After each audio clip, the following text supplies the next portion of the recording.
choga dis ko ngai ne je mu kem wej mon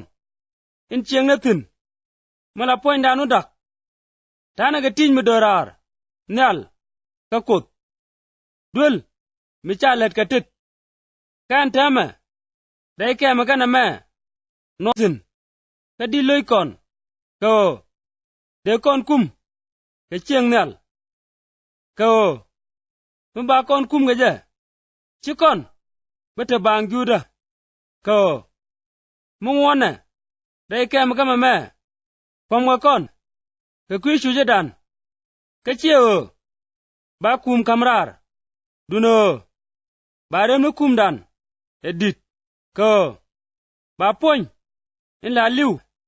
bere tik ramaji kor yalaka ke kwi kama me ajan kut in chikon kam yede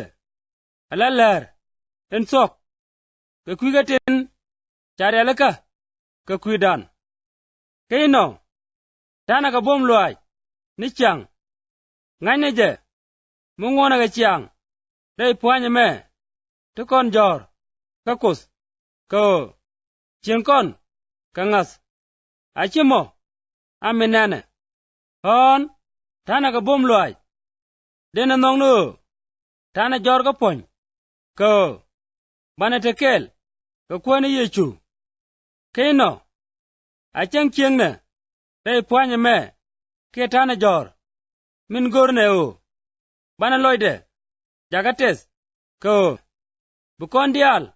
til joy nyam kwam lok kerso ko deramo jengne min telet ka poñ mi gwa kie mi jiak ka kuyemo mi ngane lut kwar ni yechu bukon nap jaga ngai keje ka kon dial ngai kut kon ka ngede jenu ngai yena ka loy kun chaga nyong noro ka ledye kam ko ne yelot mi bia liang noro ka kwida ko de te ga long ka loy nene tin liag ro ka tin joj achimo atin de loyran ko mi nyon chara e kwi kot ka mi char ko agwa e kwi dun ko no kereso chomo kon ko chana jejek asel diu eno tiram ke liu ka kwi nene dial ka kwi jamo chine dial liu ka che liu ka kwi nene dial ko chine tin tek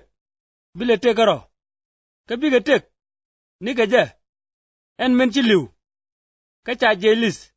ka kwi dien ka nien teme a wo nyam telaran mabana char alaran ka chiang nat a chang me chana kere so char alaran ka chiang nat chana bilangut ka char no ka kuyemo mitara re kere so ajaramin chanyo ga dis chitade me wal suk nene ti chiang mu pai tuok ben nama ke lew bega kus men ji kon dia loj mara keje ke kerso kaja kon kamlat loja mara mamo lurno ti kudiwa loj mara keje ke kerso akana duer kien kwen ka kaja kon kamlat loja mara eno lamna jak ka kwi kerso achol kunnat ka kon lango ye ka kwi kerso loja mara ka kus che yechu jaga tega dwer ka kwi dan jeramin ken me dwer ko reide deni chiang chungni kodjek